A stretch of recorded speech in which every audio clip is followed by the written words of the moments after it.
What's up? Welcome to the Tedeschi Trucks podcast. This is episode number 69, and I am Adam Choate. And of course, I have no affiliation with the band. This is not an official podcast for them or anything. I am just a fan. And if you're checking out this show, I'm guessing there's a good chance that you might be too. And as you can see, if you're watching this on YouTube, I am on video now, of course. So please be sure to subscribe to the show on YouTube, Tedeschi Trucks Podcast with spaces. That's pretty much how you'll be able to find the show on YouTube. It's at Tedeschi Trucks Podcast with no spaces on Instagram if you want to follow there. I am Adam Choate on Twitter and Instagram if you want to follow my personal pages. And please be sure to subscribe on iTunes, Spotify, or via whichever way you listen to this episode. If you're listening on just audio, doing those things is helpful for sure. And I'm also very appreciative of 5-star positive reviews on iTunes, Apple Podcasts. That's definitely helpful for the show as well. I also have another podcast called People We Love. What I do with that one is interview people from all walks of life, most often comedians and other artists and entertainers and creative types about their lives and careers. The conversation is casual, but I also ask everyone to highlight the people they love, who've inspired them, who've influenced them, who've helped them in their journeys. It's been a lot of fun. Check that out at People We Love Podcast on Instagram. peoplewelovepodcast.com. I have a website for that one if you want to check that out too. I appreciate the support, and I'm doing video for that one as well. But for today's episode of this podcast, we have past guests returning from episode 17 and 53. It is hardcore Tedeschi Trucks Band fan, Ted Auch. And to get right into it, Ted recaps seeing the band on the Fireside live tour last year in Vermont and New Hampshire. And he also recaps some more recent shows this year, in 2022, with the band in full force in Chicago and up in Ted's neck of the woods in Akron, Ohio. And Ted was lucky enough to find his way backstage at that Vermont show last year. And like everyone, he just gushes about how personable Derek, Susan, and the rest of the band really is. That all said, we talk, of course, so much great music in this episode. So let's just get into it. Here's Ted Auch. So it's good to see you today, Ted Auch. Thank you for joining me on the unofficial Tedeschi Trucks podcast here. I appreciate it. Thanks, man. Thanks for having me. Over sure number. This is your third time on. Yeah, third time's a charm. Yeah. Yeah, no, have a charm. No, the other two were a lot of fun, and I'm looking forward to catching up. And now that the band is kind of in full swing and they have all their permanent members and they're out on the road, and I'm trying to catch up through the archive.org here in the West Coast. There's stuff to talk about. And well, how you been before we dive into all that stuff? Good, man. We ebb and flow during this whole COVID thing. My wife and I have 2 kids. So we're managing working from home, and both of us, and having two kids who last week had 2 snow days. So it's like those juggling acts are, they fray the nerves, but otherwise we're doing pretty good. We're just really fortunate. No one in our family has gotten COVID, so and we've played it really safe. So yeah, it's been pretty good overall. I can't complain. Oh, that's good. Glad to hear. And since we last spoke, you've seen a number of TTB shows, and I have all the set list, I think, pulled up here now. Yeah. That was our pre-production meeting there.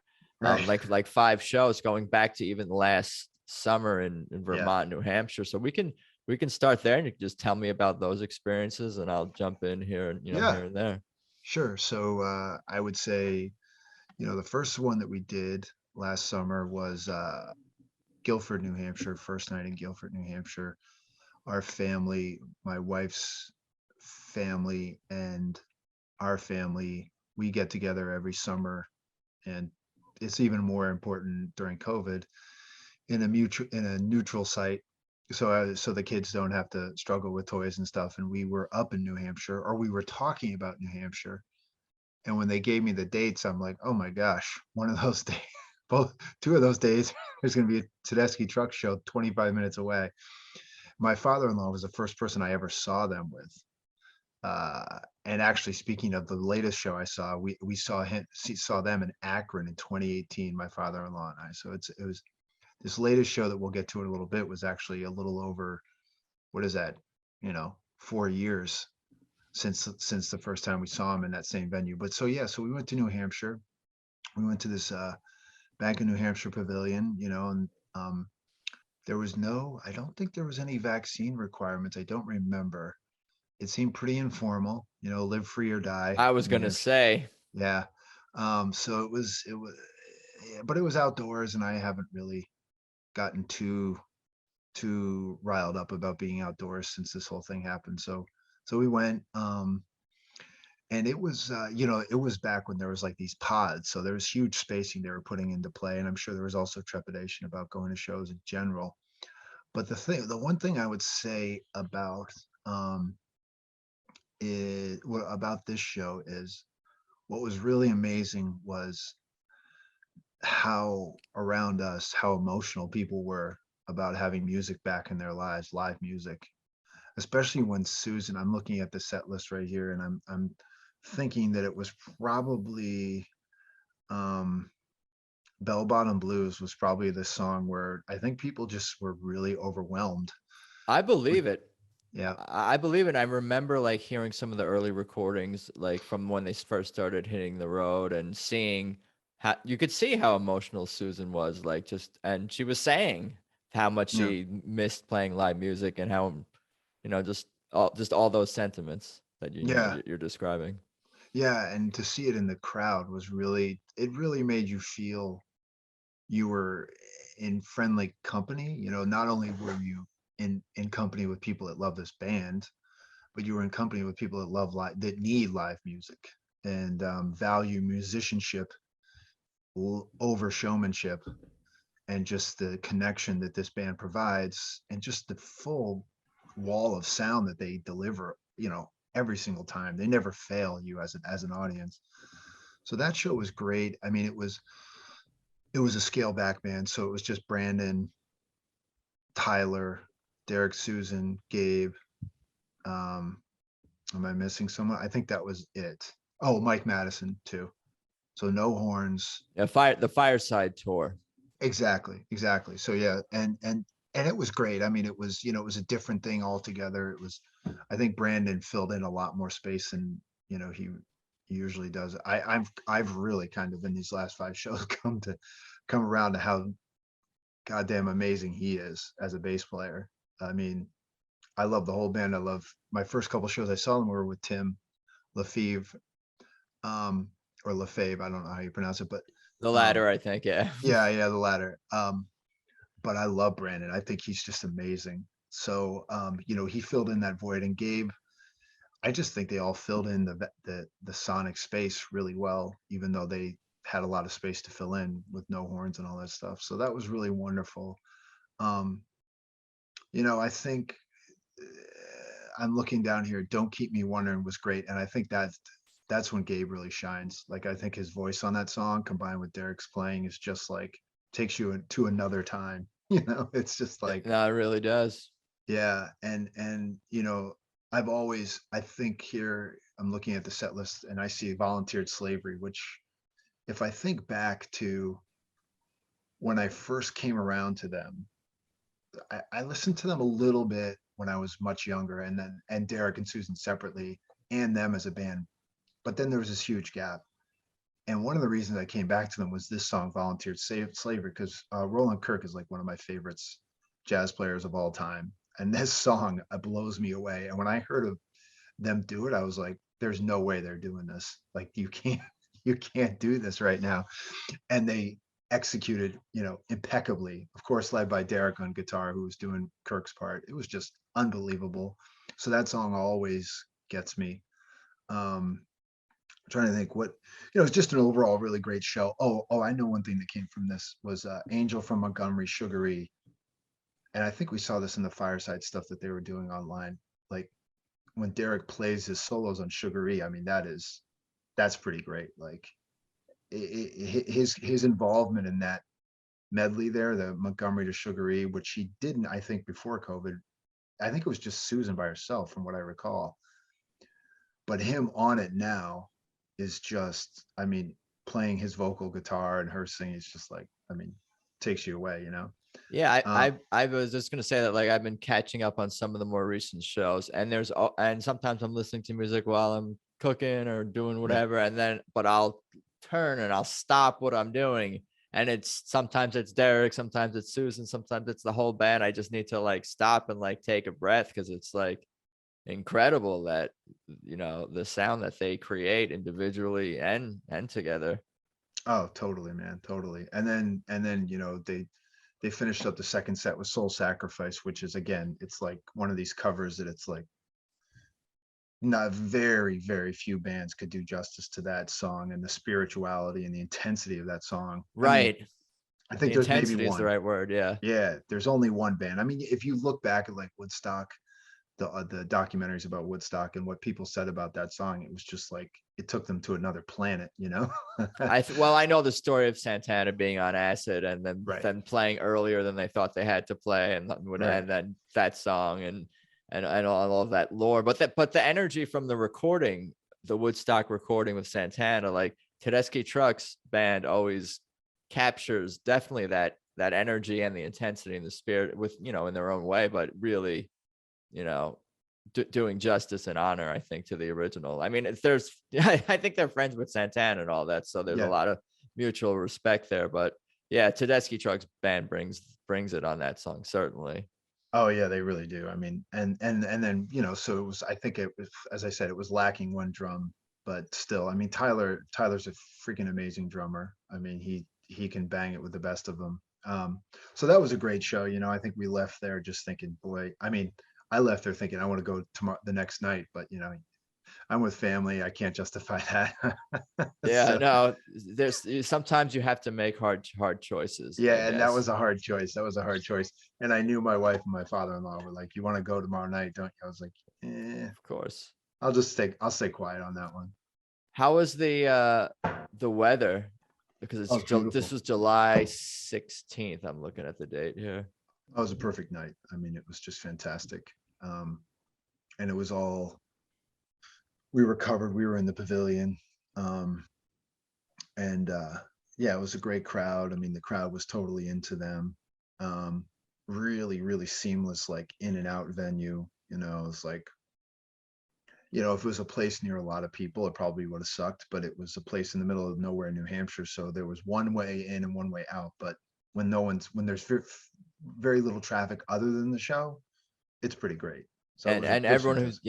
who's there really wants to be there. Did you get the vibe that it was more locals, more people from Vermont, or like just fans of TTB in the Northeast making a trip? Like, I guess it's hard to know the answer to that, maybe. It's hard to know the answer to that, but I did get a sense that there was a strong group of folks that vacation up in that part of New Hampshire that were there. Um, just from what I was kind of sensing from, I mean, the license plates and the like too. I mean, there Yeah, were a who the lot hell of would New want to Hampshire. be there in the winter? Right, right. I'm just kidding. No, Yeah, I so mean, there was a lot of New it's Hampshire dope. plates. That's what I gleaned from that. But yeah, That's true. so it was a good show, man. Very cool. Should we move on to Vermont here? Yeah, Their neighbor, July yeah, 23rd at the Green at Shelburne yeah, Museum, Shelburne, Vermont.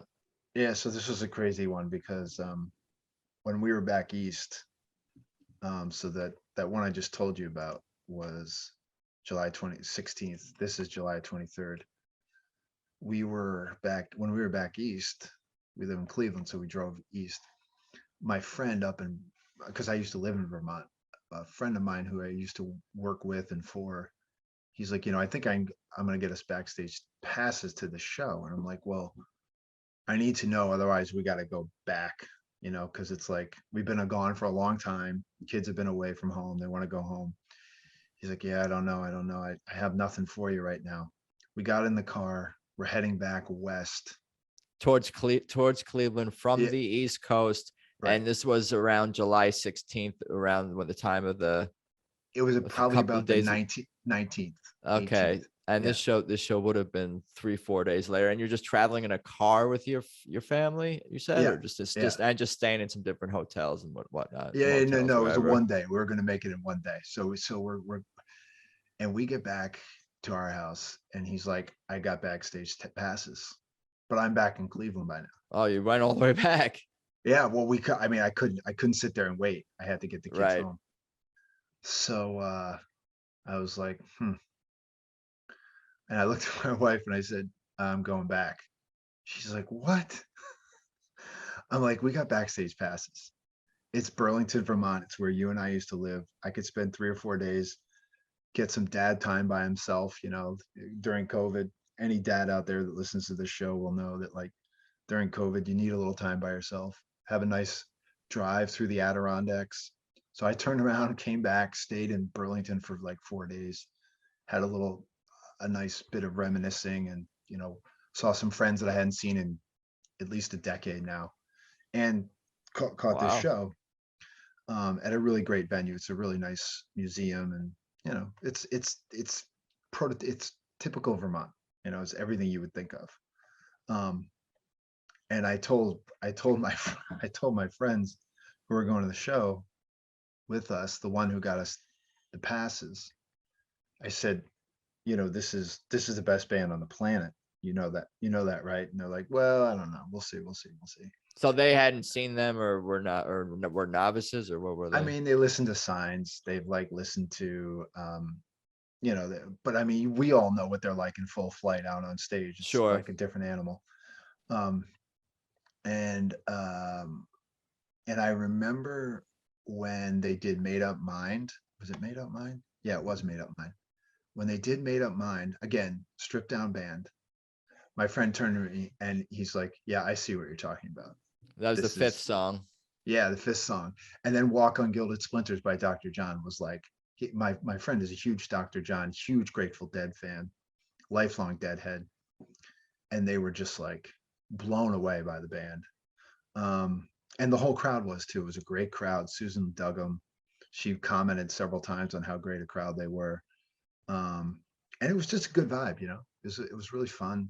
And then we went backstage, and it was interesting because I think I was probably nervous, because I'm like, I don't know, I don't want to be that fan. No one wants to be that fan. Right. No one wants to be that fan. So I was like, well, and the guy who got us backstage tickets, he's in the concert promoting business. He's like, don't worry about it. So I went up to Tyler at the show, or when there was drinks and food and stuff. It's like, Tyler, hey, I introduced myself and I said, you know, I wanted to tell you that my kid's favorite member of the band, and my whole family is a fan, is you. And he turns to the rest of the band. He goes, "You see, someone likes me."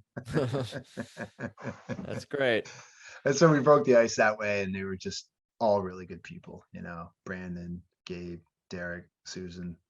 So it was fantastic, just to meet them. And I came away from meeting them and I said this to anyone, is I came away from meeting them, realizing that, you know what, you don't have to be a jerk if you're famous, or if you're like a musician. Like, those musicians that are jerks, like, that's because they want to be. Like, this band is as good as it comes, as good as it gets. And they're just the most kind people, down to earth people, which tells you you don't have to be that way, because they're not. So it was pretty great. No, Um, I hear. It makes me actually think this is totally maybe not related, but I don't know if you're a sports fan, but like Shannon Sharp, like he was. I remember he was talking about like Michael Jordan, and there's different ways. Like you don't have to necessarily. You could still have success without like screaming at your teammates, kind of thing. There's more than one way to live a successful life and career. Not that I'm yeah, criticizing Michael Jordan or anyone who's anyone, whatever, but like it's a choice. It is a choice to some degree. yeah. Well, you can criticize here in Cleveland. You can criticize Michael all you want, because they hate him There you go. for the shot, and because he's the only one standing between their beloved LeBron and the greatest of all time. So you can say that about him, but yeah, but they're just like, I don't know.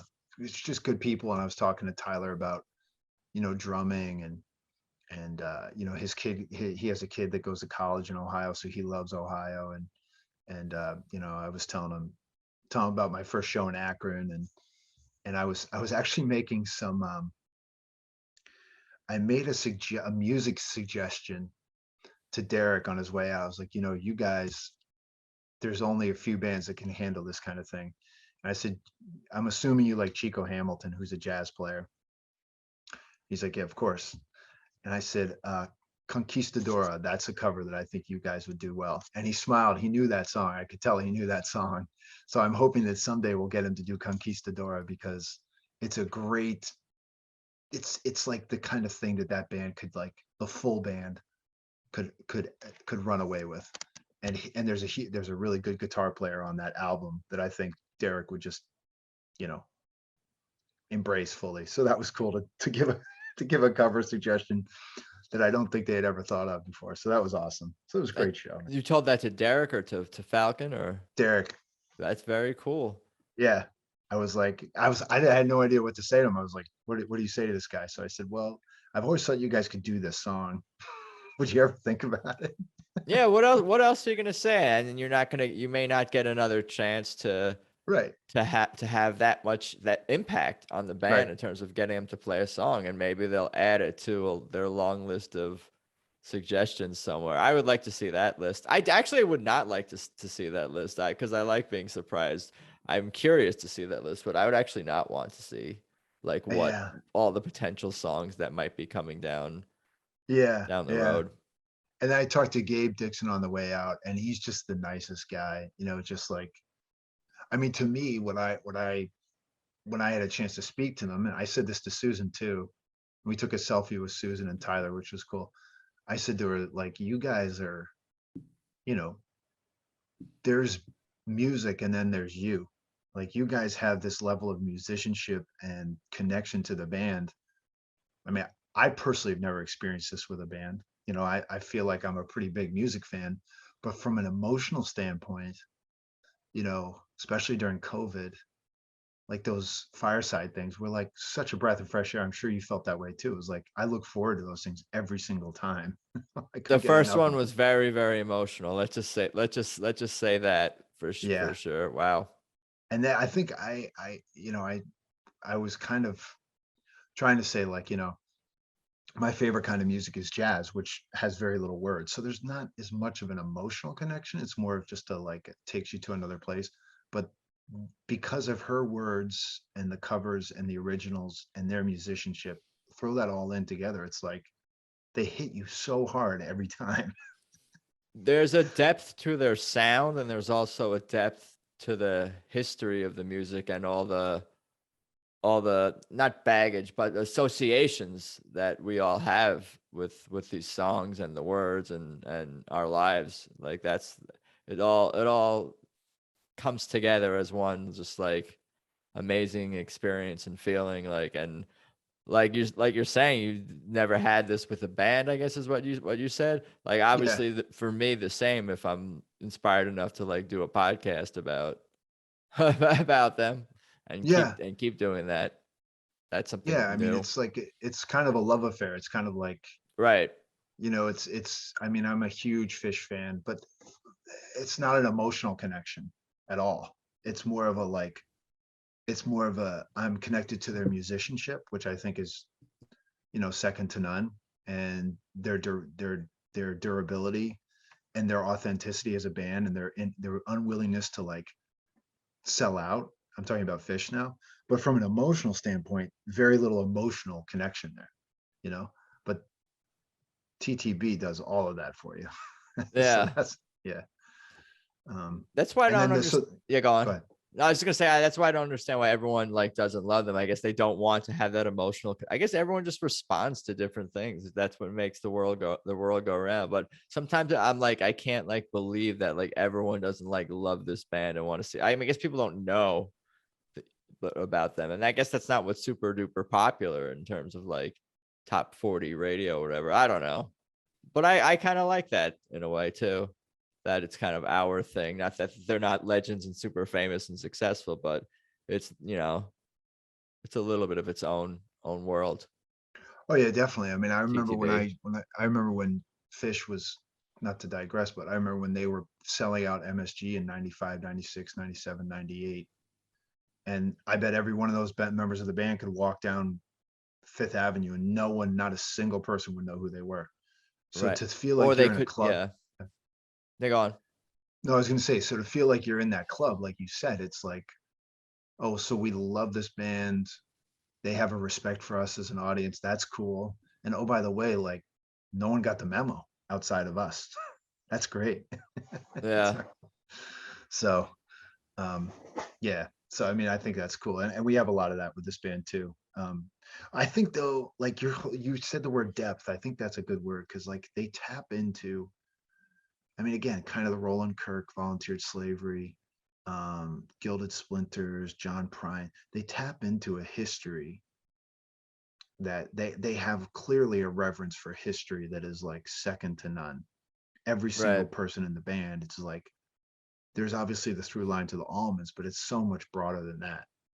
Um, and it's like it's just they don't suffer fools. I mean, by that I mean they're not a band that is gonna like do a cover of some like one hit wonder. They're just like we cover the catalog that means something, meaningful music. That's Right. what we're going to cover, and then we're going to make our own meaningful stuff too. So There's a depth to who they are as people. Like it's all like I don't. It's and that and I think what we're talking about just also like it all helps sustain us as fans. The fact that we're gonna be exposed to so much different types of music through them, it keeps things new and fresh and exciting. And like I was saying, I don't like to know where the band is necessarily going with either their original music or the covers that they choose to do. It's fun that to see what they decide to do and what sticks for them and go on the journey with them musically as a fan. oh yeah, absolutely, man. I'm totally with you. It's So that that was you're yeah. gone. I was just going to say so Vermont was great. It's great to see them. Great to see them in a new spot. You know, I like to see them, like you said, out of the beaten path. So now I've seen them in Vermont. So I have another state I've seen them in. That sounds like it was a magical trip just from the drive there and seeing all the old friends and faces and Yeah, getting to go backstage and just and the music, of course. That sounds like it was like super duper special, like the kind of yeah. thing that was meant to be. And you're probably glad you went. Oh, no regrets at all. I mean, I have, I mean, yeah, it's great to go back to a place you lived. My wife just went back there to Vermont, that is, a couple weeks ago to see some friends. It's a beautiful place. I'm glad I live there. I don't live there anymore, but to go back and see it, it's a fantastic kind of wonderland to live in. Um, it's not always what I think of as like reality Vermont, but I also think it's a beautiful place to visit for sure. So It's somebody's reality. yeah, It's yeah, some yeah, some people's reality. Shall we yeah, move on to the shows this year? yeah, sure, Let's sure. do it. What do we got here? So we got Chicago Theater, 28th and 29th. Yeah, I got the 28th up here. Um, well, let me first start off by saying this is like every single year for 3 years I've made this trip. Usually I drive. This year I flew. Um, and I stay with our very dear friends who live up Jefferson Park area of Chicago. So 3 or 4 stops away from O'Hare. And that's always wonderful to see them and their daughter. So I really, really look forward to doing that. And I actually finally, for the first time, took my friend. I never push my music on other people, but I was like, well, if you want to come, you're welcome to come. I know it's really not your kind of music. He's more into like, well, he loves REM. He loves Billy Bragg. He loves Elvis Costello. He loves obviously the Beatles, and a lot of like really obscure singer songwriters, but more just like um, Alternative type yeah, stuff. Velvet Underground, Sonic Youth, that kind of vein of music. And he's a really good musician and singer songwriter himself too. So anyway, I took him to the show. Um, the first night, we sat up in the balcony, and so this is the full band. Um, and I had a bunch of thoughts about the band that stretched from that night to Akron. And one is this new drummer, Isaac Eady, is like his left hand is, I don't know, it's not human. Like the guy is insane. Like he is such a good drummer. He brings such a level of youth and like, I mean, he blew me away in Chicago. Like I couldn't handle it because like the other thing is that I went back and I read an article about how he came to the band. I guess Tyler brought him in. The chemistry between them is insanely wonderful already and quick. It's amazing. And they would make way for him, and Derek would go off to the side stage, and they would just open it up, and they would start from a murmur, and then they would build it to like some of the most intense, like soul sacrificey kind of stuff. And you could see the rest of the band, especially the singers, Alicia and Mark and Mike, were totally into it. Unbelievable playing by them and by him, Isaac. I mean, I'm a huge Tony Williams, Jimmy Cobb, Nate Smith. Those are some of my favorite drummers. And I think he is every bit that kind of drummer. And he's only 21. I mean, he's such a kid. So I Wow. thought, yeah. So I thought he was amazing. Alicia's voice is like, I don't know. When she unleashes it, it's unbelievable. I'm sure you agree on that. Sure. Um, Let me see, what else did I come away from that thinking? Oh, um, you know, it was one of those classic moments where Derek breaks a string, he just keeps playing, where you're just like, you just you marvel at that. Like someone friend of mine who came to Akron with me just he said it's just he's an artist. I mean, he's a painter and he's at one with his guitar. And that's true. I mean, I don't know. I don't know what to say about him. I just feel like, Well, yeah, I mean, I'm running out of things, so I just repeat myself, to be honest with you, on this podcast. But having the conversation periodically with people who agree and get yeah. where I'm coming from and vice versa continues to sustain me throughout. Because yeah, I'm running out of things to say about Derek and really the whole band and compliments. I have to pull up the sources so I don't just keep saying the word awesome over and over again, you know? Well, I came away from it thinking, I said this actually when we were in Akron, because I went with a bunch of guys from my neighborhood who first time, never seen him, and they were all, all in awe of the band. But one thing I came away from it thinking is he does more, and let me just kind of go forward. Can we just bounce around for a second? Do it. Yeah. So I'm looking at Akron, and there was a song, oh, Walk on Gilded Splinters, and um, Made Up Mind. I realized with those two songs that he does more in 25 seconds, whatever the number is. I don't know what the number is, but he does more in his little slot than some people take minutes to do, you know, in terms of emotion, and just he cuts through everything, and there's no wasted anything. And the other thing is when he's low on the neck, when he's up near the headstock, it's amazing what he does up there. It's like, most of the time, and he's always known, he slides down the neck and he's always hitting those high notes, and he gets that right hand going, supersonic speed. What I noticed with him is like he was doing a lot more of this low on the neck, switching the pickups, and like tuning down, tuning up, as he was doing all these things that, like, because he doesn't use any pedals, he's just like kind of coming up with this stuff on the fly. I'm sure it's not on the fly, but like what he was doing, like low on the neck, just playing up, down there. No one dares go down there and makes a solo out of it. I mean, not that I know of, usually someone's trying to go high on the neck, and the guy just rips through all this stuff with that. I don't know. I'm with you. I am at a loss for words, but what I will say, the new word that I came up with for him was efficient, because he takes his little slot and he just doesn't waste a nanosecond of it.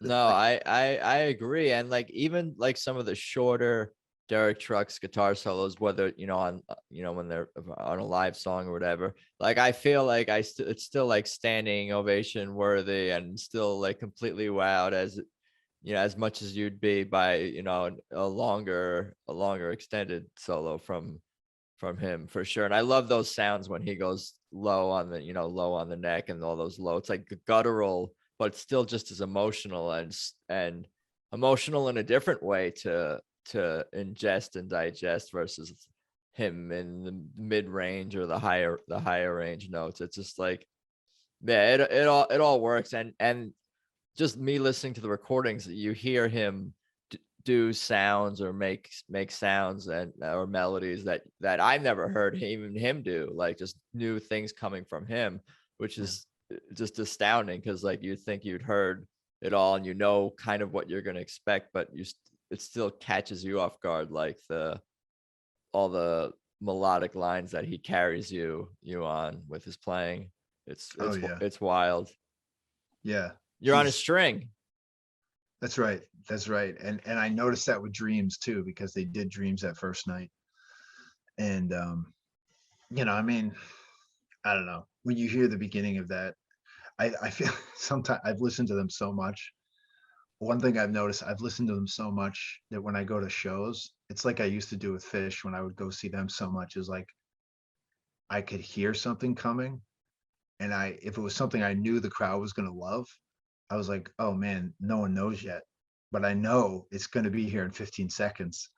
And when it would punch through, I could give countless examples of when that would happen with Fish at big shows. But with them, I started to do that with them too. And I know with Dreams, there was a whole build up to it. And I was like, oh man, this is great. This is going to be fantastic. And the crowd was not there yet. And then they got there, and it's just like, it's just this, I mean, it's an exhale. It's just like, oh, let's just sit back and just watch this unfold. And it was unbelievable.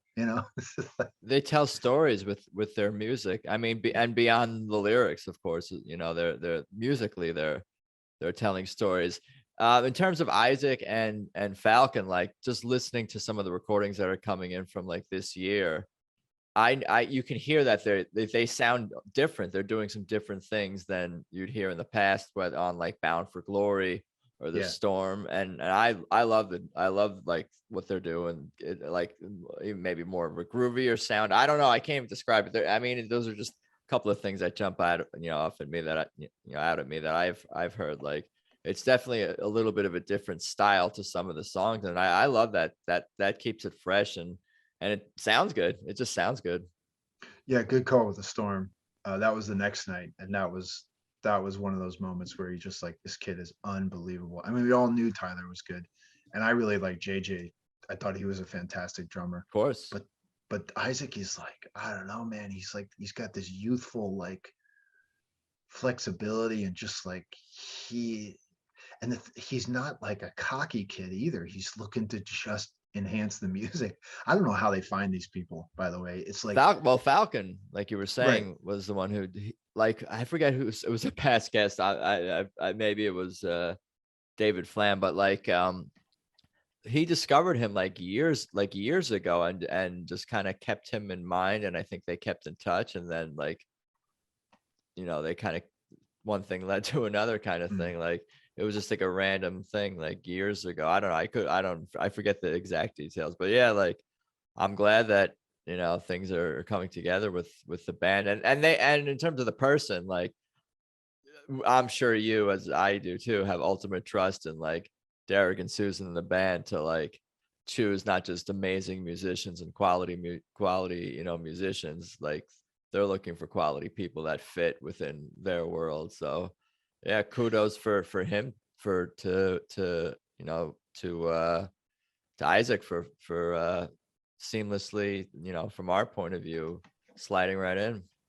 Yeah. And I mean, and I agree with you. I mean, you just get the sense from like those interviews and stuff like that it's like, this is a great kid. And I'm pulling it up on Spotify because I was gonna give a shout out to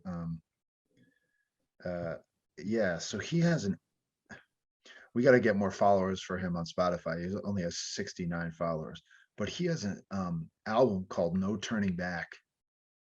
It was released in 2020. And it's can we see this?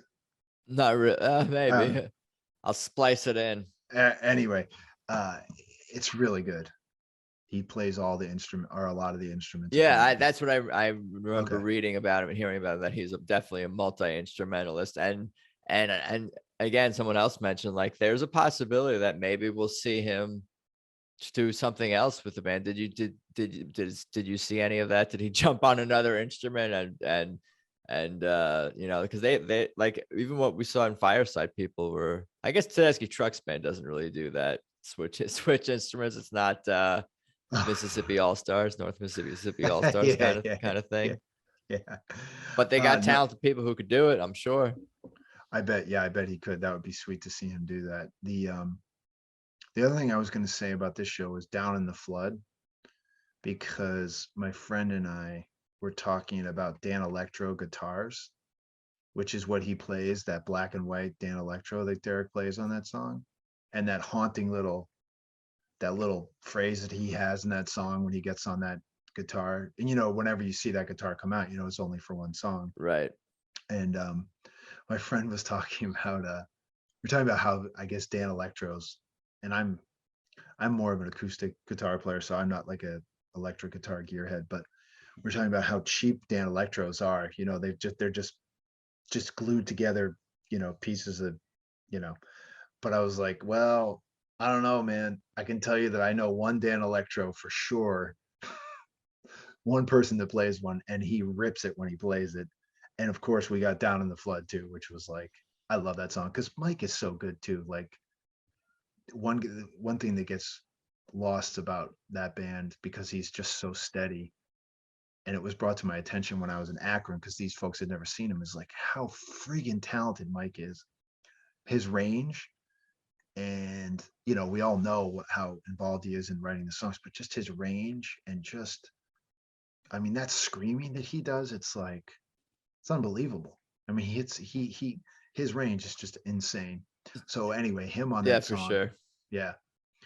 Um, and so no, it was great shows. And it's a great venue. If you ever get to go, Chicago Theater is not one of those off the beaten path shows, but you can tell they love it. And it's an audience that loves them. And the thing I forgot to say was Susan was sitting on a chair the whole time because she hurt her leg. Yeah, I remember reading and seeing that, of course. Yeah. So she had the guitar like a little bit off to the side. And it was like, it didn't look very easy. Like it was, I could, she wants it straight up, kind of parallel, and it was kind Yeah. of off center. I really felt for her, but she's a trooper. The woman just, nothing suffered. I'm sure that, like, if you were a lifelong musician, you would notice the difference, and I'm sure she did, but I didn't. She just hits it. She punches those songs so hard. Yeah, it's when you think about it, like if she's unable to play for whatever reason, just like her voice alone could carry her, or even if she's unable to like sing for a night, like you got Mike and other singers, and she could just play guitar. Like these people are just super duper talented. It's crazy, and to be able to witness it live, so special to be at these shows, I'm sure, for you. Oh yeah, and I mean those other singers, Mark and Alicia.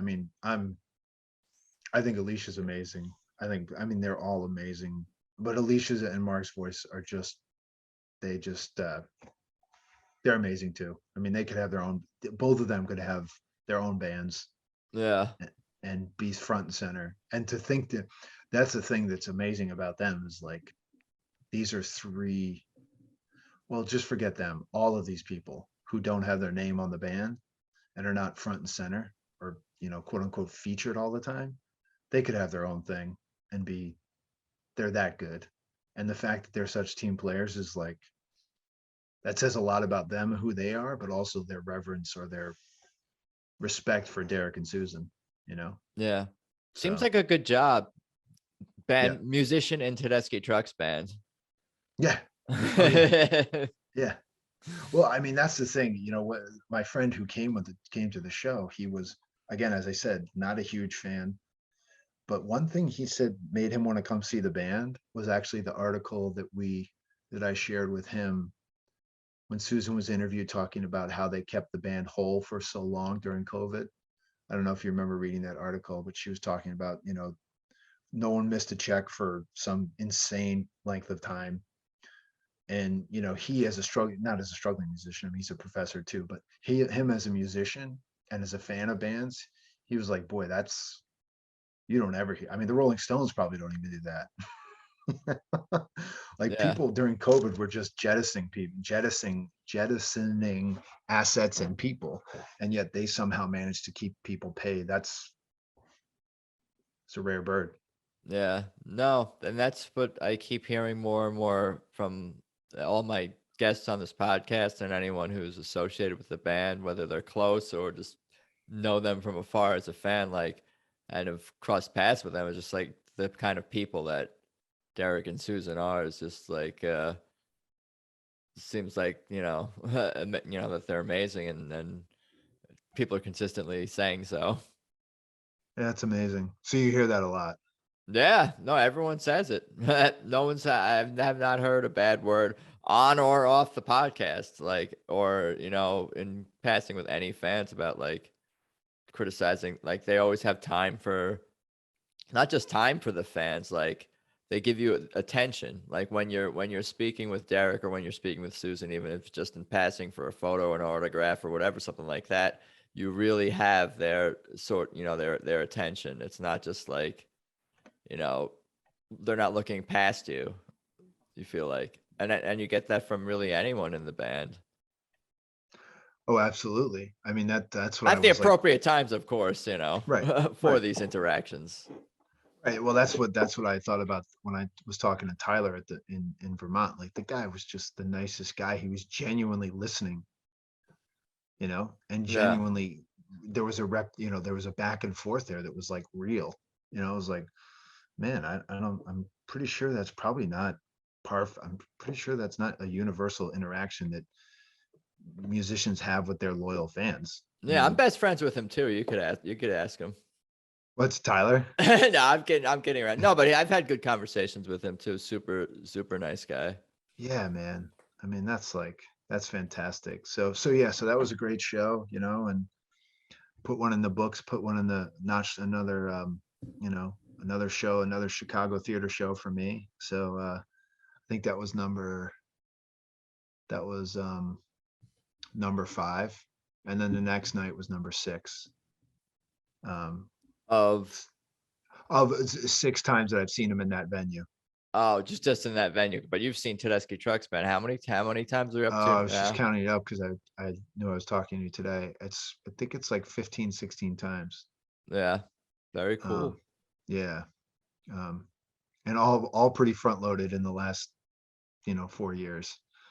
So the I actually saw them. I saw them February 19th, so less than a month before the COVID lockdown started in Pittsburgh. And I remember there wasn't a single person, including myself, thinking to themselves, "Wow, this could be a problem." Then fast forward a month later and everyone is like losing their minds. So Yeah. Hmm. um yeah. So then I saw them the next night, the 29th, and I went by myself to this one. Um Akron what Civics Theater. no, I've Chicago, the oh 29th. the 29th in Chicago. Yeah. Yeah, yeah. And what struck me from this night? Well, what struck me from this night is there was an older couple that sat next to me. Really nice couple. And he's a drummer. And he said that Derek's the best he's ever seen, and he said that this is the best band he's ever seen. He's an older gentleman. I'm gonna say he's retired, so he's got to be 65 or so. And you know, we were just cuckoo for cocoa puffs in that place that night.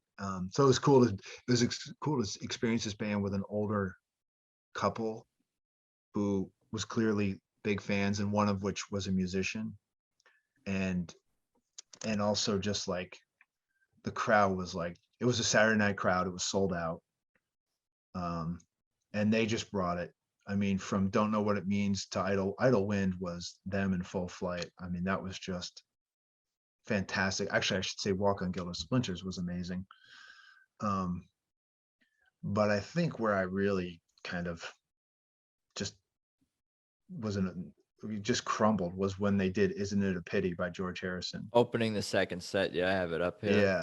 Yeah, and I don't know their like, first times played stuff, so I don't know when they played this. I'm sure they played it before. Yeah, they have a Oh, lot. okay.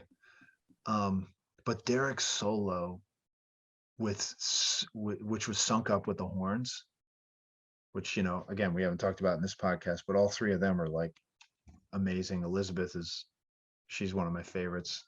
Um, Ephraim, Kebby, they're all just fantastic. Ephraim plays a lot more. He gets a lot more solos now, which I love because I love the trumpet. But anyway, to the point of this, like that first solo that he takes, I don't even know if it's a solo. I don't, but when he's playing with them, I mean, they're just perfectly sunk up. It's really something to behold. Um, so that was really beautiful. And Susan's voice was, stellar as usual. That second set though was like out of this world. Um, I won't go through the whole thing. Keep on Growing is always one of my favorites. I mean, it's I just think that no one's ever no one's ever covered a Derek and the Dominoes cover song like they do with that specific. I mean, they can do all those songs from that album. We know that. They did Um, it. they did it right. I see that up there, and I got that too. That's amazing. Um, yeah. By the way, I don't know if you've ever listened, but have you listened to the one where Derek comes out and plays with Trey's band the night before that? Yeah, that was on YouTube for a while. That whole set, I remember. I don't know if it's still up anymore. Yeah, but that was amazing. That yeah, for sure. I wish Oh I my, need to I need to go dig that up. oh my gosh, man. I will. Bookmark it. It is his appearance with Trey's band, and to see Trey's face, like when he's in specifically Camel Walk. Yeah, it's like Our Faces. Yeah, yeah, exactly. He's like, oh my God, this song always needed the Derek Trucks touch. Right. Yeah, no, of course. um, anyway, that's an amazing show. I digress, but that was like for me, I mean, Layla with Trey was unbelievable. That night before was just what he brought to Trey's songs was next level stuff. No Um, doubt. um, so yeah, so this second set was great.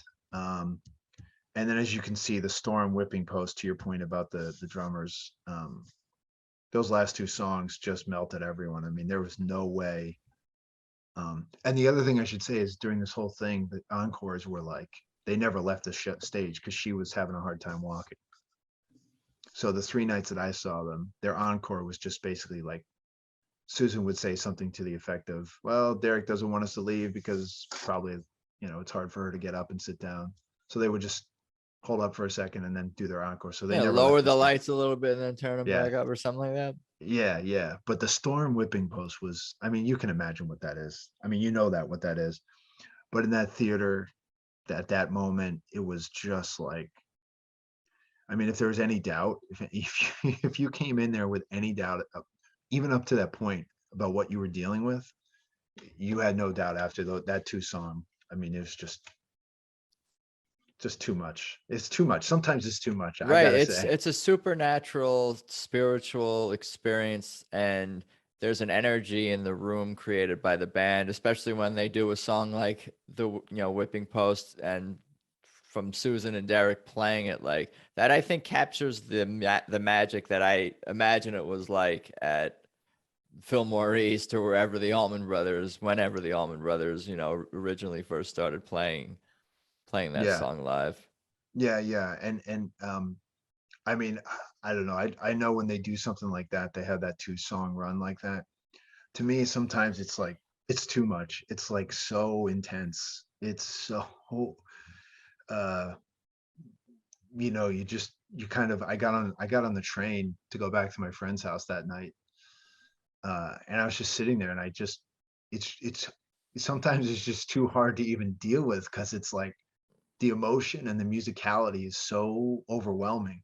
It's Right. just like I need to step away because I can't even really handle this right now. I'm amazed how it's amazing how overwhelming in a positive way, of course, like Absolutely, totally. overwhelmingly positive way, but it's amazing that can happen to us, and we could feel so strongly about it. And the horns, back to the horns for saying that they add, I think, that soul and that emotion to it. Like, and a lot of the horns, like even on like, you know, Isn't It a Pity? Like it reminds me of horns, like maybe from like a Otis Redding soul song, like adding that sort of like more emotional sort of.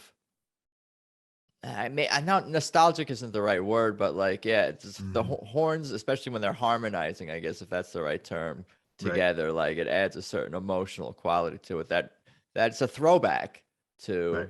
to those the soul era and the Otis Reddings and the Wilson Pickett's and all that kind of music.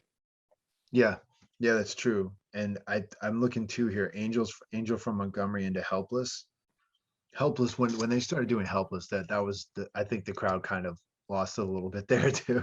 It just was like, um because we all know, like, we've already talked about it, but like the vocal quality of Derek's playing, and then Susan singing, and with the backup singers, I don't even want to call them that, the accompanying singers, whatever the term is, that those five people interacting with each other during Helpless is, it makes you feel helpless, because it's like, it's one of those moments, like, I don't know, man, it's I'm having a hard time handling like the emotion of this whole moment, but you kind of get through it, and It's a release. it's a In the end, release. it's a release. It's an experience and it's like it's medicine. Music is medicine. It's like a Totally. journey. We're Totally. taking our medicine, but you're taking it over the course of a couple of hours or whatever. Yeah. Yeah. And I think too, like the medicine thing, like for me, you know, I don't have a lot of, I don't have a lot of expensive hobbies or interests or anything like that. I don't have any, I'm not a big drinker. I don't do much, but like this band right here, I mean, when you walk away from 2 nights with them in Chicago, it's like, yeah, this is exactly why I need this band. Yep. Yeah. So it was great, man. We had a great time, and it was a long show. That night was, I mean, I feel like they played for, I don't know what the total time run was. It doesn't even say here, but I felt like it was every bit of like 3 hours. It was crazy. Yeah. Damn. So Very yeah, cool. yeah. Yeah, I'm gonna be there and hear me. I see we're also in the first. I love those songs, those originals. Like Oh great yeah. stuff all around. Oh yeah. Yeah. And and then you know what she said at the end of this, which I think is, you probably know this, but I didn't. Susan said to the whole crowd after Bound for Glory, which, is its own gem in its own right. Um, she said, we've basically got like 4 albums coming out in the next year. So I did see I'm someone's posted about that. okay. So do you know any more about that? I don't know. I don't know any more about that, but I think there were a couple of other like hints or people that I don't even remember. Honestly, don't remember if they were conversations I had with people or it's something that people posted on social media. But I'm aware that they have a lot of content that they were not sure exactly what they're going to do with in terms of like original music, and that there's a lot coming. Mhm. There's a lot coming. I'm not sure what form it's going to take, but like I think we're going to have a lot of original music coming this year from Oh, TTB.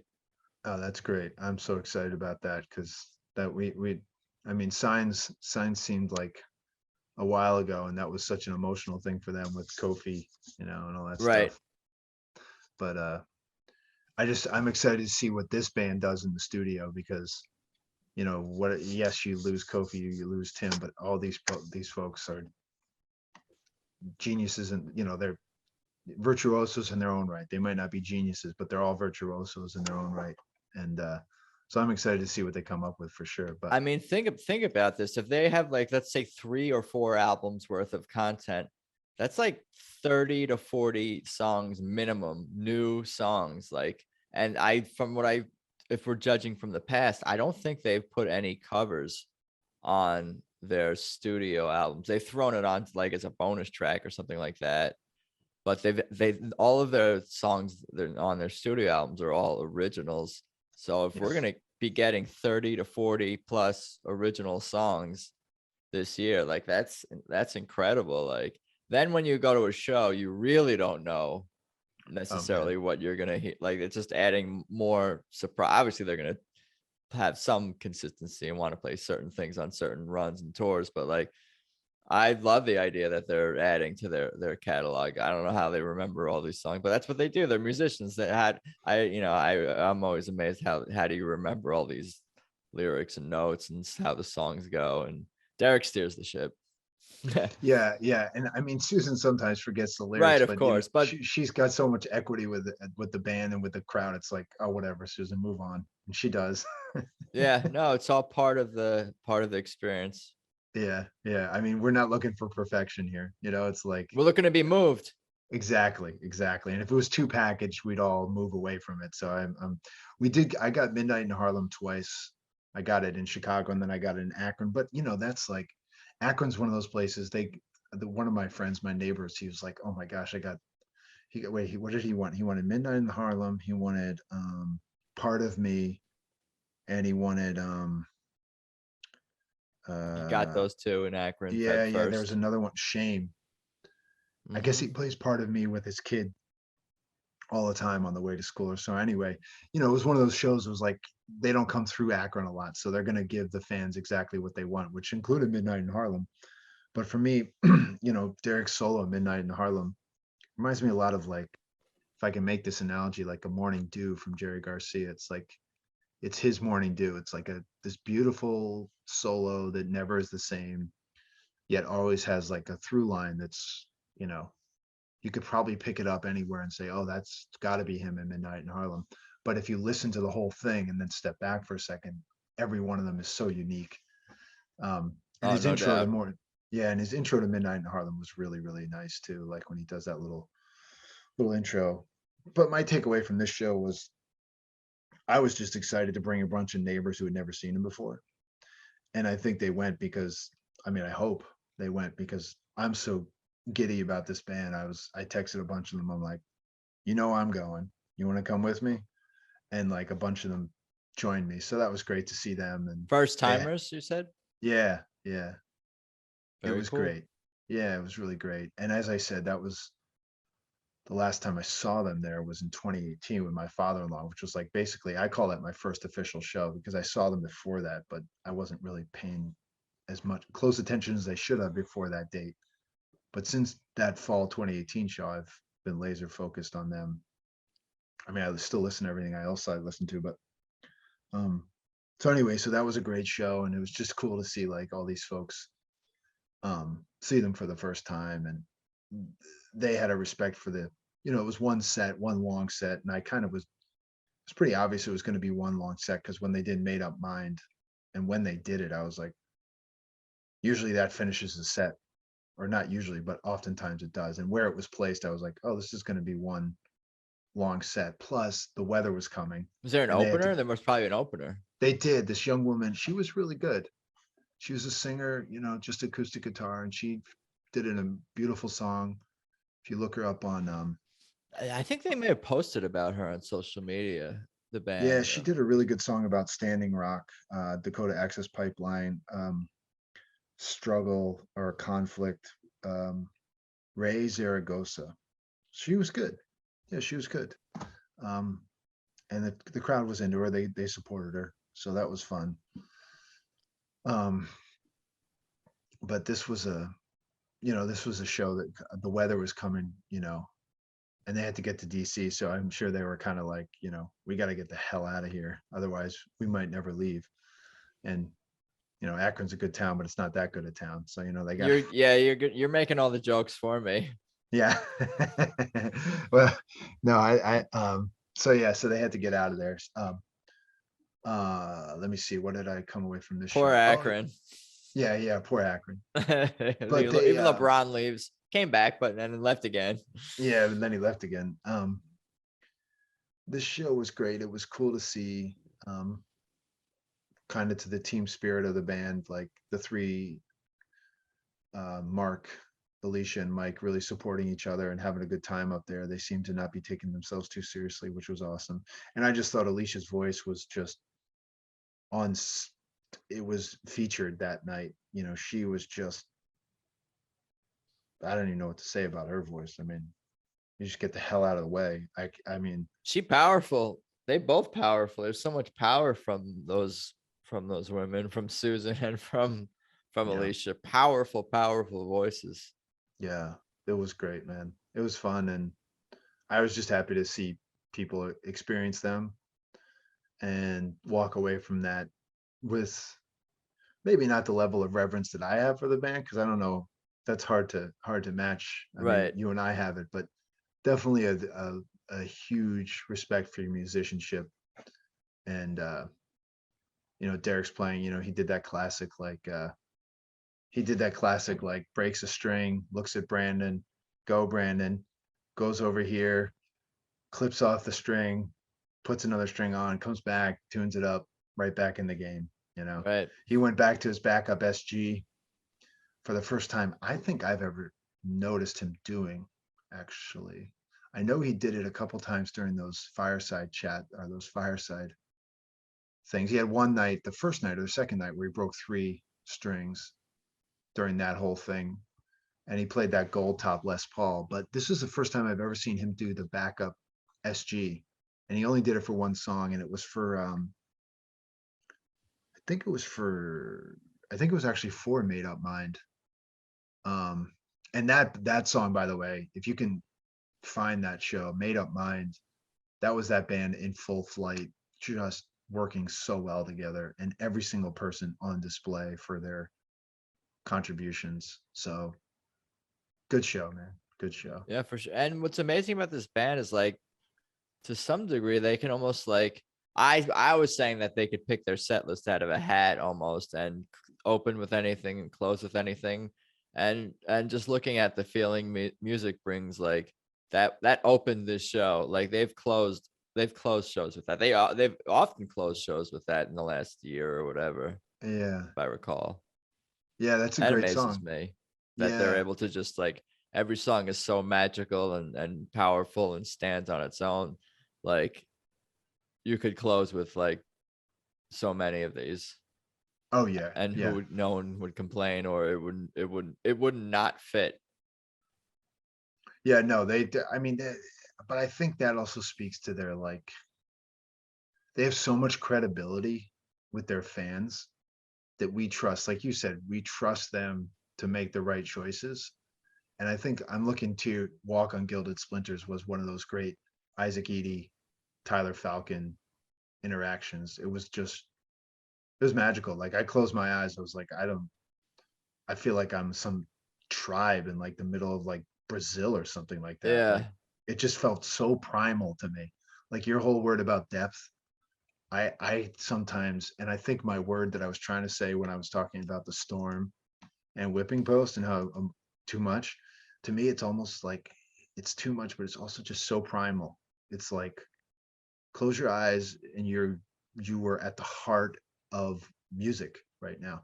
Especially with Yeah. so much crappy music in the world, you were with a band, listening to a band at the height of what they can do, a guitarist who's never been someone who's you've never heard this before, who, by the way, like the other thing about Derek that I'm seeing is like that whole like microtonal stuff he always talks about.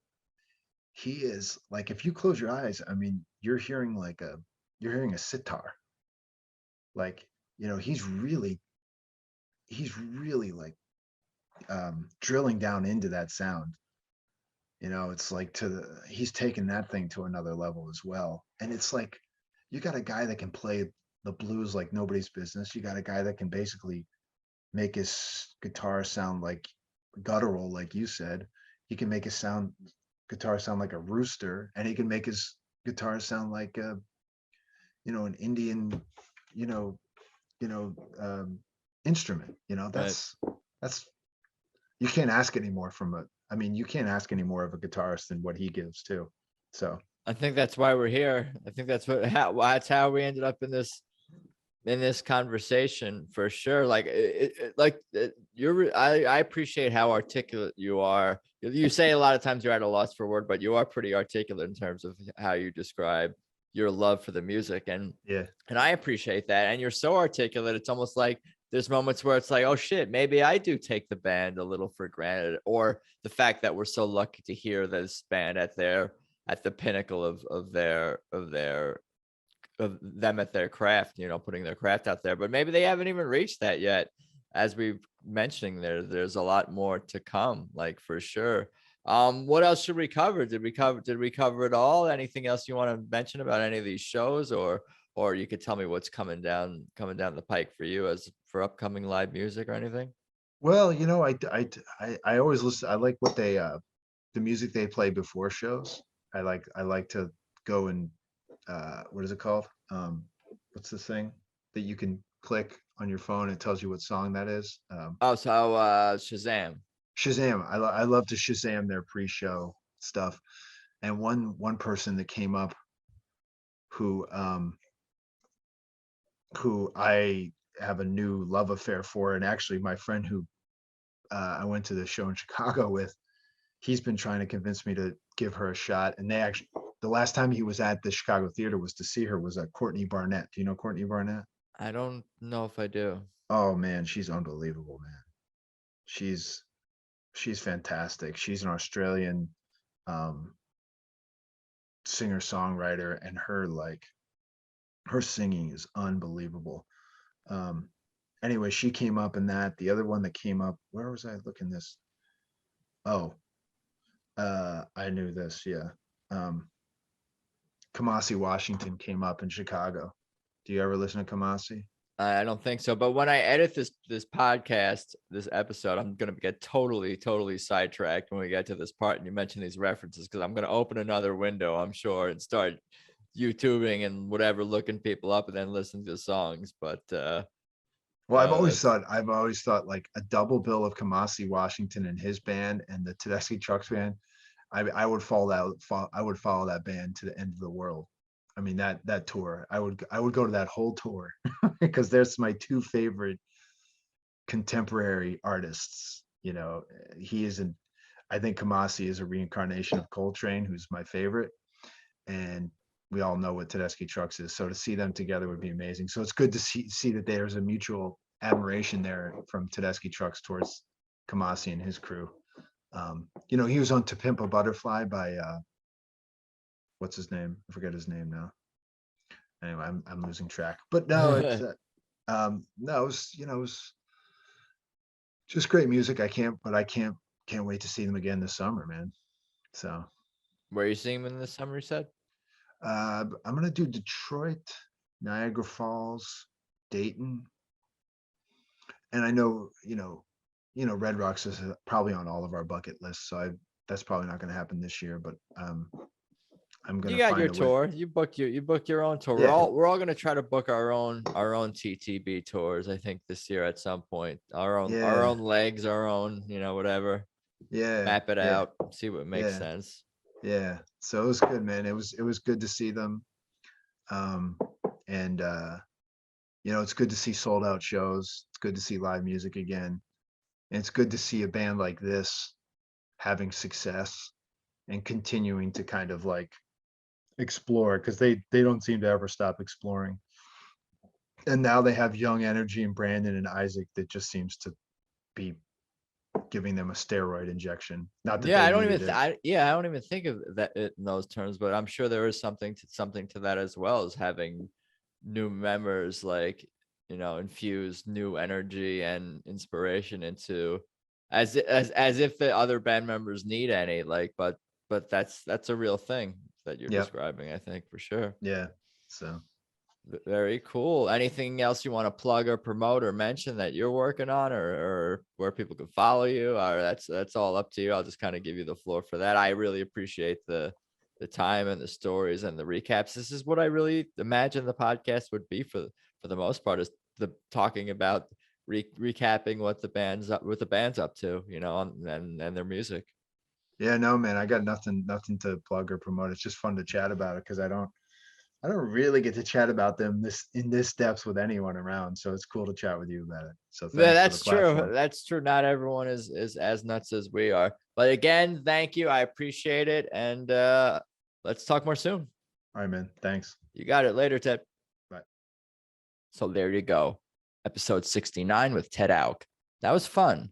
I always enjoy talking to Ted, and I thank him for his time. Truly another great music fan. Anyway, for now, hope everyone out there is doing okay. Please check out Tedeschi Trucks Podcast on Instagram. That's at Tedeschi Trucks Podcast. And please remember to tap subscribe or follow on iTunes, Spotify, Stitcher, Apple Podcasts, however you listen to your podcast episodes, your podcasts. And again, positive reviews on iTunes, Apple Podcasts are greatly appreciated. Tedeschi Trucks Podcast with spaces is the YouTube channel. Be sure to subscribe there too. I'm on Instagram and Twitter at Adam Choi. TTB themselves, you can find their website, TedeschiTrucksBand.com. That's TedeschiTrucksBand.com for their official site. My other podcast is People We Love. Definitely want to check that out too. You definitely want to. At People We Love Podcast on Instagram, PeopleWeLovePodcast.com for all things that podcast. I think that's about all I got for today. Again, I appreciate you guys listening. I appreciate the support. Let's talk soon. Later.